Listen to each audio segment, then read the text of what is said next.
السلام عليكم، اهلا بكم حبايبي. ان شاء الله النهارده هنعمل مع بعض عيش هنعمله بالرده. هنعمل بيه الحواوشي. زي ما انتم شايفين معايا كده، ده الدقيق اللي بيكون فيه رده. تمام. لو ما تستخدميه كله في العيش بيبقى العيش غامق قوي ويبقى ردته كتير، فانا هستخدم معايا دقيق ابيض والدقيق بتاع الرده ده. فعشان خاطر اديه لونه متوازن ويبقى ردته مش كتير هستخدم نص الكميه، يعني نص ابيض ونص اللي هو عليه رده. لو انت عندك دقيق كله ابيض خلاص تمام، هتحطي الكميه اللي انت تستخدميها، اي كميه دي ايا كانت، هتحطي ربعها رده بالاقصى حد، يعني هتحط التلت رده بس تكون رده ناعمه ما تكونش رده خشنه. خلاص كده اهي هنخلطهم مع بعض. رشه ملح. طيب هتقولوا لي الكميه دي قد ايه؟ الكميه متروكه ليكي، يعني اصل هي مش بتتحدد بالظبط، يعني مش قد ايه دقيق على قد ايه ميه على قد ايه، لا هي يعني دول حوالي كده هيطلعوا معاكي حوالي ازيد من نص كيلو، 4 كوبايات او 5 كوبايات دقيق. حطي عليهم معلقه خميره. لو الكميه زادت عن كيلو دقيق او كيلو ونص حطي معلقه ونص، يعني مش بكتر الخميره يعني. تمام. وخلاص. والملح طبعا بيبقى يعني انت بتعايريه كده بالنظر، لانه طبعا لازم يبقى ليه طعم شويه، فما ينفعش يبقى ملح قليل. وطبعا ما بيتحطش عليه سكر. الميه بقى بتاع العجن بنزل بيها حبه بحبه، ما بنزلش كميه كبيره مره واحده. لازم انزل معايا حبه بحبه كده. دي كده الطريقه دي اسمها كده انا بخدم العجين، ان انا انزل شويه والمهم، انزل شويه والمهم. وفي نفس الوقت لو انت يعني ما بتعرفيش كميه الميه اللي بتستخدميها، انت كده بتبقي في الامان، ما بتحطيش ميه كتير. وفي نفس الوقت كل ما تعوزي بتزودي، فبتعرفي انت لغايه فين هتوصلي. وفي نفس الوقت برضو ده احسن للعجن. وطبعا الميه بتاعتي دافيه، نظرا لان الجو ساقع فالميه بتنزل من الحنفيه متلجه، فنحط ميه دافيه ونبدا نلم معايا كده. الم لغايه لما احس ان العجين بتاعي مش محتاج ميه. مش معنى انه مش محتاج ميه انه خلاص، يعني ان احس انه طري، مش احس انه ناشف. عايزاه طري شويه، لان بعد ما اعجنه واخدمه بقى في العجن هيمسك معايا. كل ما اعجن فيه الجلوتين اللي في الدقيق بتاعي هيطلع وهيخلي العجينه تمسك. فبتبقي في الاول كده بتحسي بيه تحت ايدك بيلزق. تمام. شايفين انا بحط شويه بشويه كده، وابدا اجيب من تحت الدقيق اللي تحت.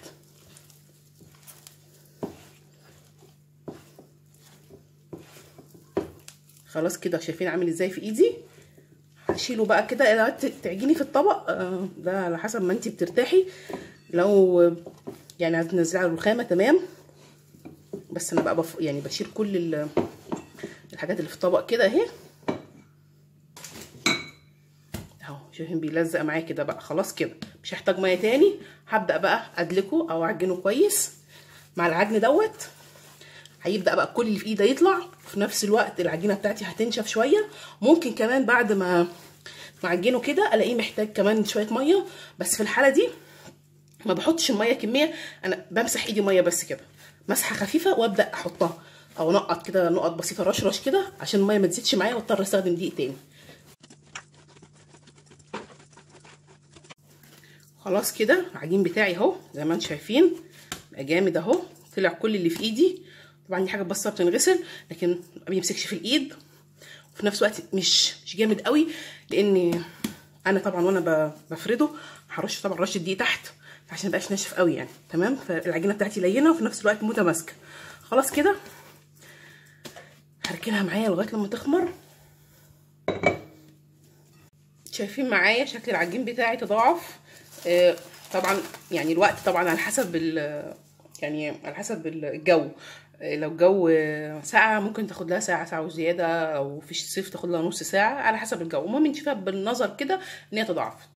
هجيب معايا رشه دقيق كده خفيفه وانزل عندي كده، انزل العجينه بتاعتي واقطعها بقى الاحجام اللي انا عايزاها، يعني ده حريه شخصيه. ومعايا برضو هنا صينيه، اي حاجه يعني متوفره عندك، ورشه فيها رشه دقيق، بحيث ان انا اما اقطع الكور بتاعتي اركنها عليها. لازم يبقى على دقيق عشان ما تلزقش. لو مش دقيق يبقى مفرش قديم او حته قماشه قديمه، بحيث ان هي ما تلزقش في القاعده بتاع الصينيه يعني. تمام. دي كده حجمها كبير، هصغرها شويه. هعمل طبعا كله على قد الحجم اللي انا عايزاه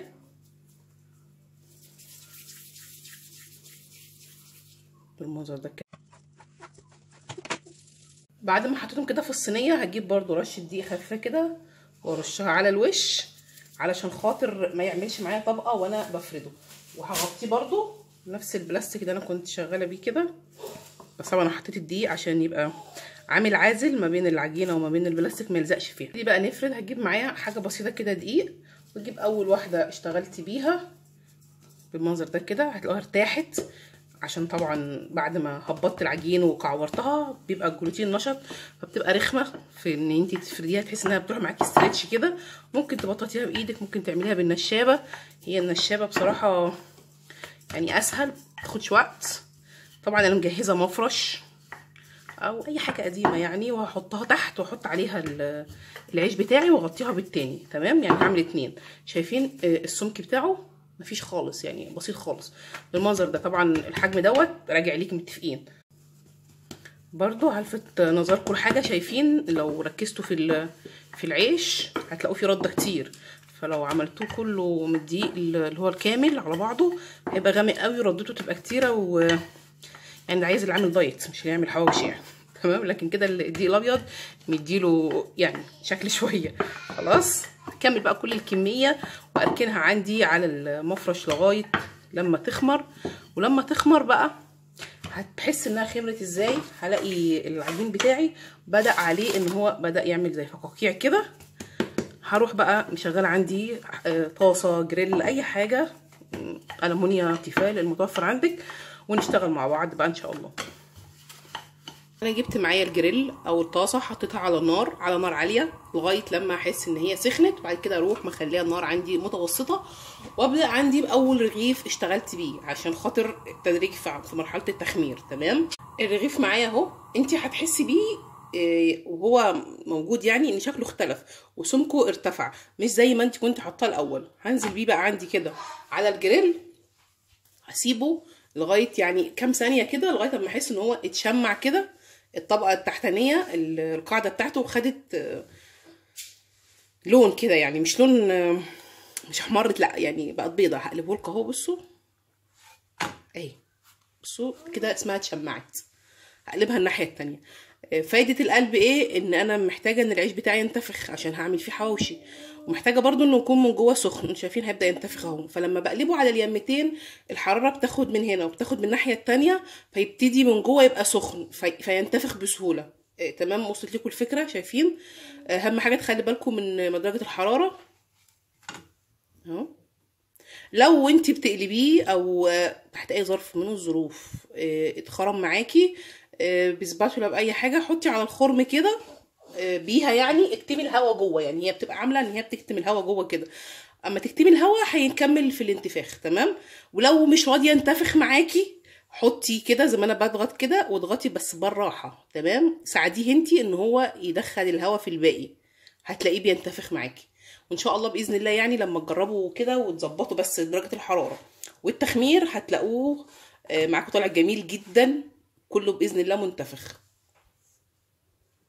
معلش بقى اسيب لكم الفيديو شغال عشان خاطر تشوفوا الوضع. يعني هو مش بياخد وقت لكن مش بسرعه، لازم بالراحه عشان الهواء يمشي فيه كده بالراحه وينتفخ، فما تستعجلوش انه ياخد لون من جميع الجهات. تمام، شايفين اهو؟ لازم اهم حاجه انه ينتفخ عشان يستوي من جوه. بعد ما خد معايا اللون زي ما انتم شايفين كده بقى بقلبه خلاص كده بقى جاهز عندي. حابه تغمقي اللون شويه تمام، ده راجع ليكي يعني. لو حابه تخليه انه فاتح برده مفيش مشكله. بعد ما بطلعه هحطه برده يعني ما بين فوطه، ما بين ملايه قديمه، مفرش قديم، اي حاجه يعني مخليها طبعا للخبيز علشان خاطر هحطه عليها الاول. يعني عشان احطه مش هغطيها، عشان خاطر يصفي الهواء اللي جواه بالراحه. فالهواء اللي جوه ده بيساعد برضو على تسويه العيش من جوه. فبتلاقي لما تفتحي الرغيف تلاقي الطبقه دي قد الطبقه دي، مش طبقه تخينه وطبقه رفيعه، وفي نفس الوقت ما تلاقيش جوه عجين.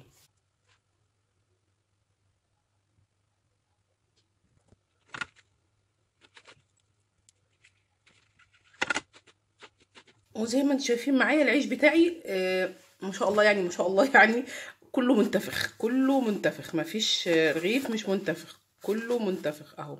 بصوا انا هفتحه لكم بحيث ان يعني الطريقه اللي انا هعمل بيها الحواوشي بفتحه من فوق كده اهو.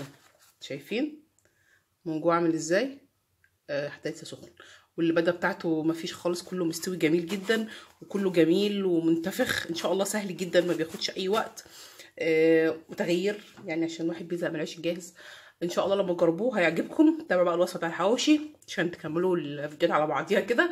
ما تنسوش بقى لو عجبكم الفيديو تعملوا له شير وتعملوا لنا اشتراك في القناه. اشوفكم على خير. السلام عليكم ورحمه الله وبركاته.